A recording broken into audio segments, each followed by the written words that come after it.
Hello, everybody. Well, thank you very much. We have some people that have captivated the attention of the whole world, not just our country, the whole world, and they're very brave, and there was a lot of rocket under them. I never saw anything like that. We were talking about it. I don't know how they do it. Any questions, please? Thank you, Mr. President. First of all, it's a great honor to meet all of you. Congratulations, and welcome to the White House. I have had the privilege of interviewing Gene Cernan, the last man to walk on the moon. Oh, good. Is that what you would like to do? And Mr. President, do you think that will happen during your second term? Well, we have a shot at it. I mean, we don't like to say definitely, because then you say, oh, we failed. Because I think we could say we're ahead of schedule. So we have a good shot. We've authorized it. And I think with this team and with Jared's done such an amazing job at NASA, I think we have a good shot, right? We'll see. Yes, Mr. President, we have an achievable plan now back to the moon. And we're back in the business of launching moon rockets with frequency. So we just sent Artemis 2 around the moon. We're going to launch Artemis 3 in 2027. We'll protect for up for 2 opportunities in 2028. And it's going to turn out to be one of our most important things. I think it'll turn out to be one of the most important things they did. But we got involved with NASA bringing it back, and I was saying when I first looked at some of your facilities, they had grass growing on the runways right in between the cracks of the asphalt, and but not anymore. It's really strong. And you know what they do, one of the things they do that's so important is for our military offense and defense. And a lot of people say, well, is it worth it? It's really worth it, because what's happened militarily, you see what we're doing militarily, a lot of that comes from space. So it's been pretty great. Good question. Yeah. Thank you, Mr. President. I have 2 questions for you. First, on the topic of space, do you have an update on the UFO files and when we're going to be seeing those? Well, I think we're going to be releasing as much as we can in the near future. For some reason, and I guess it's just a reason that's been in the minds of people for a long time, that is such, they want to find out about the UFOs and anything having to do with UFO or related material, and we're going to be releasing a lot of things that we have, and I think some of it's going to be very interesting to people. I've interviewed people, my first term primarily, but I interviewed some pilots, very solid people, and they said they saw things that you wouldn't believe. So you're going to be reading about it. Yes. Sir, you spoke to Vladimir Putin not too long ago. Did you talk to him about today? Did you talk to him about progress in the space area, and what else did you talk I didn't about? talk about space. No, I talked about Ukraine, and I talked a little bit about Iran. I talked about a few different subjects, mostly about Ukraine, and we had a very good conversation. I think we're going to come up with a solution relatively quickly, I hope. What does he want? I think he'd like to see a solution, I can tell you, and that's good. What involvement does he want to have in the Iran situation? He told me he'd like to be involved with the enrichment if he can help us get it. I said I'd much rather have you be involved with ending the war with Ukraine. To me, that would be more important, because we're gonna have that. Look, we're not going to let Iran have a nuclear weapon, and we've knocked out their Navy, we've knocked out their Air Force, we've knocked out their anti-aircraft, everything, apparatus, everything they have, their radar. They have very little left, and they have some missiles, a small percentage. They have a small percentage of missile-making facilities. We knocked out about 80% of them. The rest could come very quickly if we don't make a deal. They're not going to have a nuclear weapon. They know it, and just about everybody else does. And so we talked about that a little bit. He doesn't want to see them have a nuclear weapon either. But I had a long talk with President Putin. I suggested a little bit of a ceasefire, and I think he might do that. He might announce something having to do with that. Did he announce it yet? No, but I was wondering, I was just going to ask you. Yeah, no, I asked him about, even if it's a little ceasefire, there's so many people being killed, it's so ridiculous. Mr. Thank you, Mr. President. In light of today's Supreme Court ruling on the Voting Rights Act, do you want Republican states in the South to look at redrawing congressional districts before I the don't really have midterms? to tell me, when did the ruling come out? I've been with the astronauts, I've been with contractors, because we're trying to get the ballroom built. Yeah. ahead of schedule.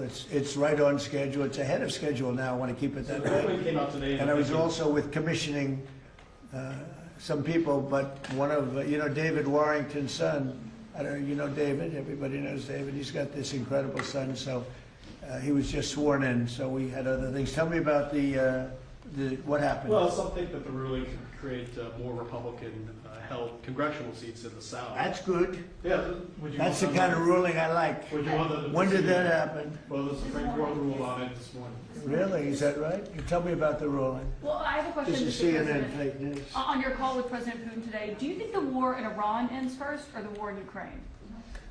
Well, we talked more about the war in Ukraine, but he would like to be of help. I said, before you help me, I want to end your war.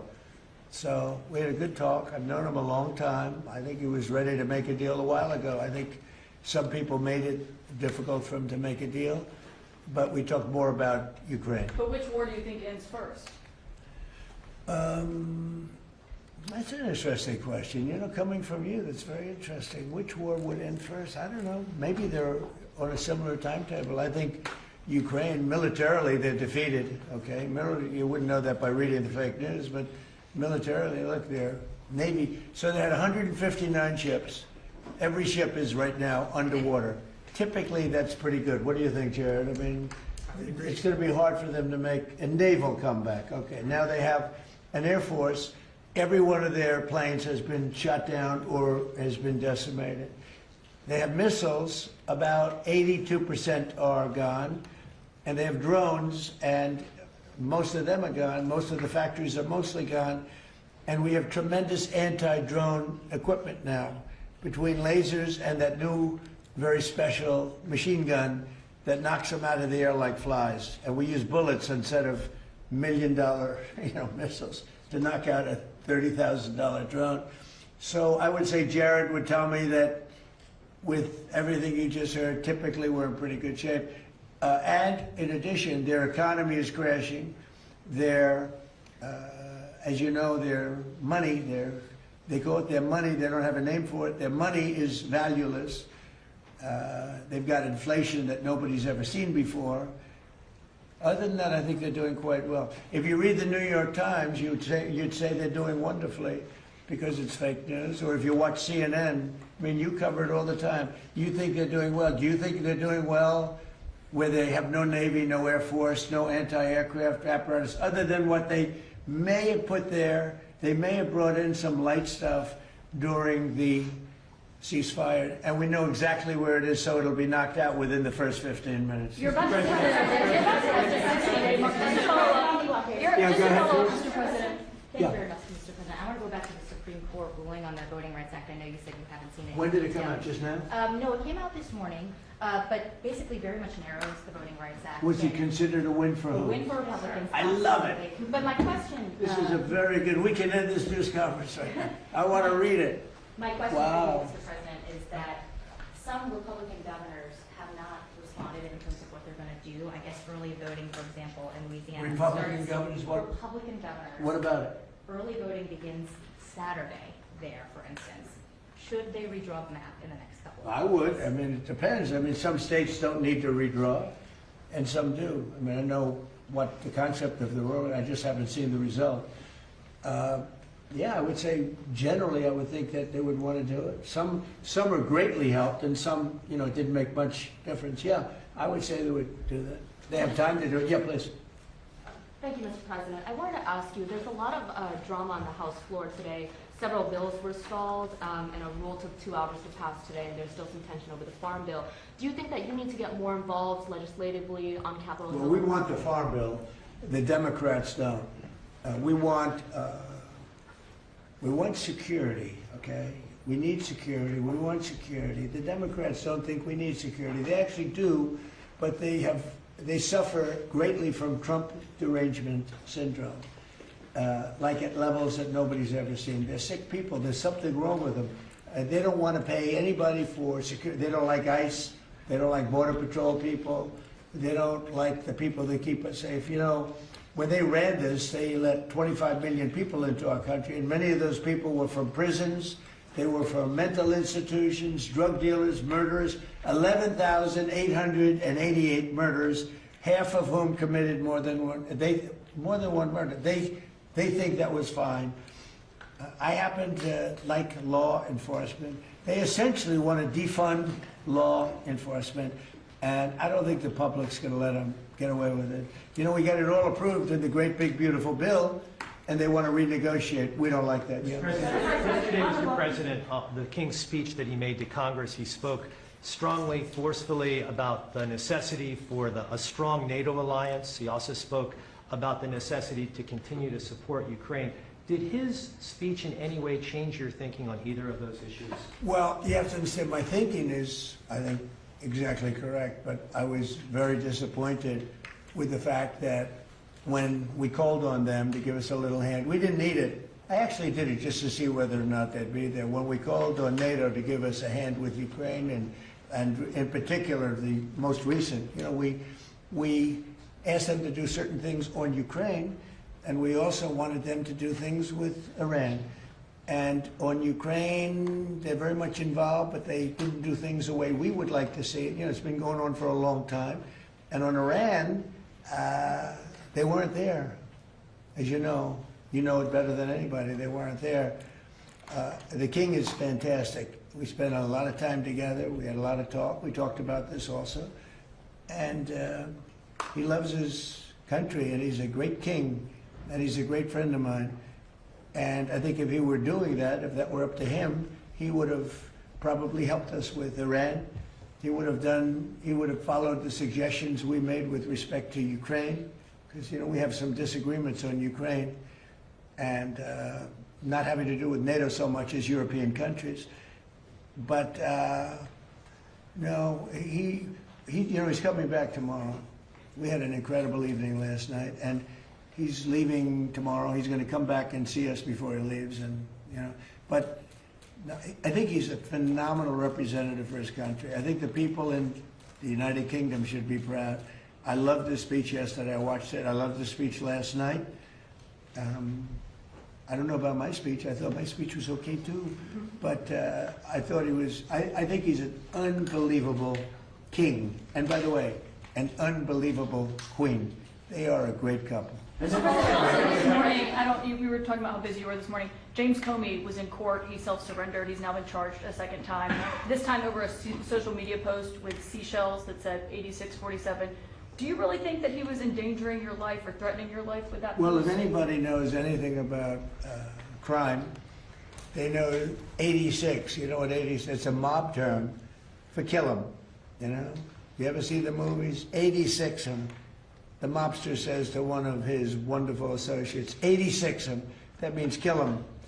It's, I think of it as a mob term. I don't know, people think of it as something having to do with disappearing, but the mob uses that term to say when they want to kill somebody, they say, 86, the son of a gun.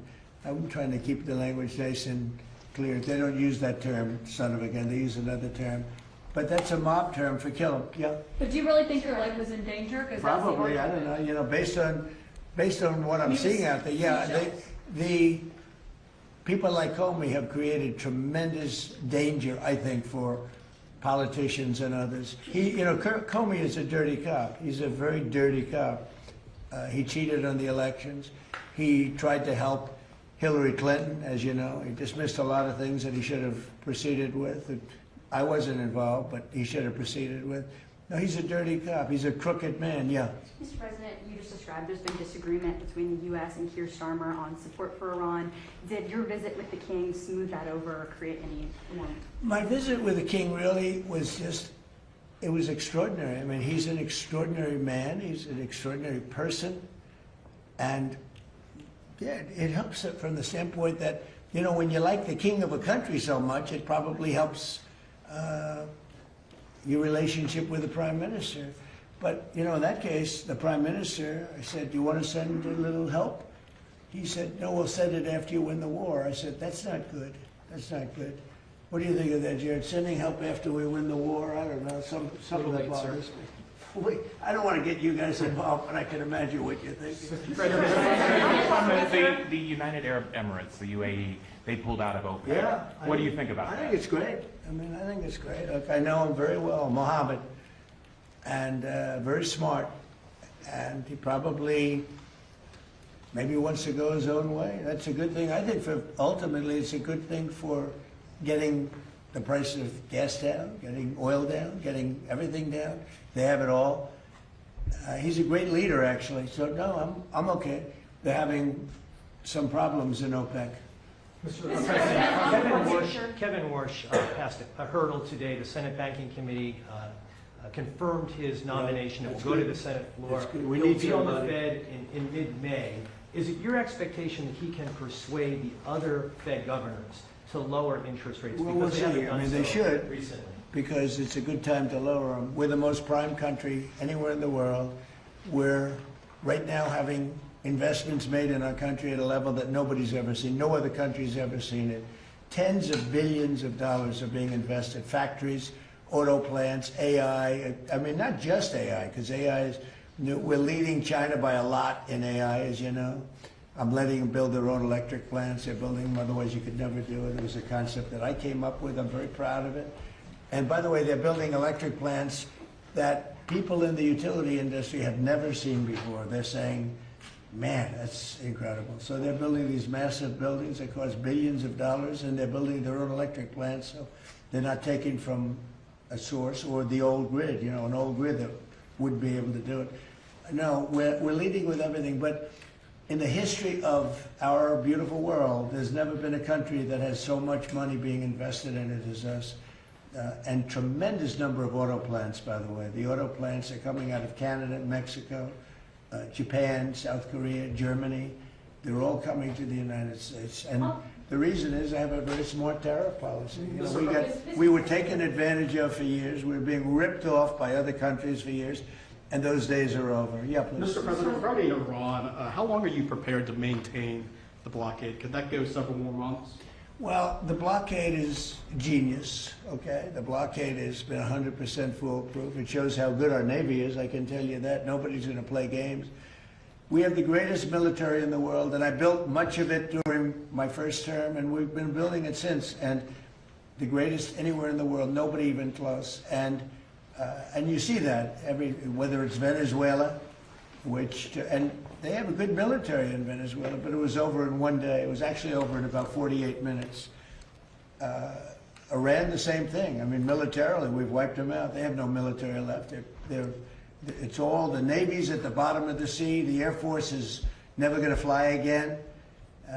We've got an amazing military. Now they have to cry uncle. That's all they have to do. Just say, we give up. We give up. But their economy is really in trouble. So it's a dead economy. So does economic fury and the blockade get Iran to nuclear talks fast enough, or do you think another wave of strikes will be necessary? I don't know. It depends. We have talks. We're having talks with them now, and we're not flying anymore with 18-hour flights every time we want to see a piece of paper. We're doing it telephonically, and it's very nice. I make a call, or I have my people make a call, and you know the answer. I always like face-to-face. I consider it better.